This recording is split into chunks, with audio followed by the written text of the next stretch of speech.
Erakusketa honek naturarekin dugun harremanean irudiek eta orokorrean irudimenak duen garrantzia du hizpide edo helduleku.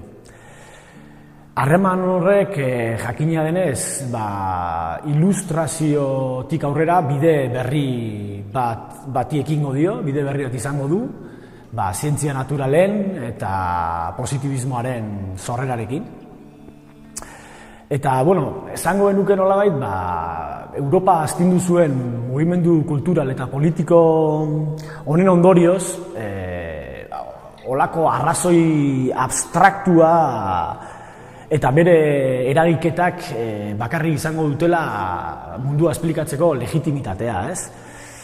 Eta, reilustrazioa erakusketak edo proiektuak herentzia honen inguruan nahi du hausnarketa zabaldu, ez? Esan dezagun, proiektuak ilustrazioa bi zentzu hauetan erabiltzen duela, ez? Alde batetik mugimendu kultural bezala, eta bestetik, tekstu bat laguntzeko erabiltzen den irudi bezala, ez? Angela Palaciosen lanak dauzkagu, berak pixkat mineralen munduari heldu dio, mineralogia izango litzatekena, eta, bera pixkat zalantzan jartzen diguna da zientzien bitartez klasifikatzeko daukagun behar hori, ez? Zalantzan jartzen digu edo berak gutxienez beste bide bat hartzen du, ez? Holako observazioarena edo placer visualarena, ez esango genukela, ez?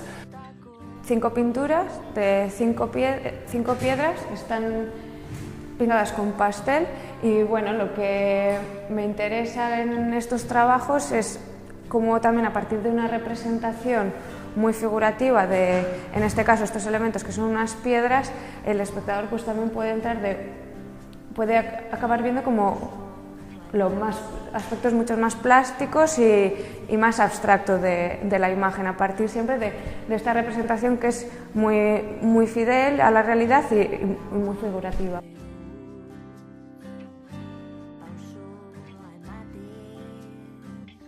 Aipatu behar da Raúl Domínguez izaera bikoitz bat duela bere lanean, zeren profesionalki naturzientzietako ilustratzailea da bera, eta gero baita ere dauka artista fazeta hori, ez? Bere lana benetan, interesgarria da Kristinenea bezalako leku batentzat. Nolabait bi mundu horiek batu dituelako olako lan gogor batean, ez?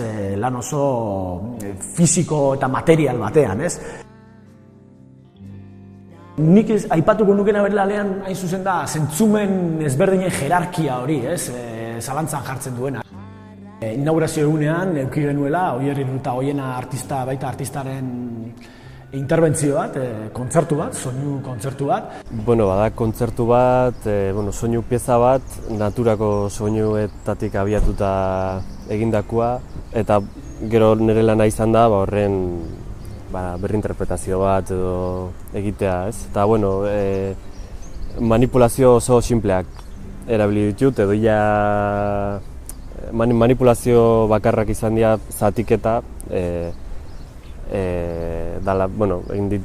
oso edizio oso simple bat, ez? Batzutan kosta egiten da identifikatzea soinu originala zeintzen edo, ez? Eta pixkat horrekin jokatzen du baita ere, ez?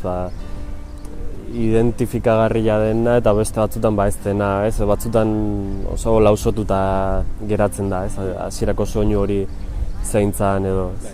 Azkenik aipatzearren zenbait bitrina topatuko ditu ikusleak erakusketan zehar, pixkat guk jarriak edo neuk jarriak, non erakusten diren dokumentu ezberdinak, ez?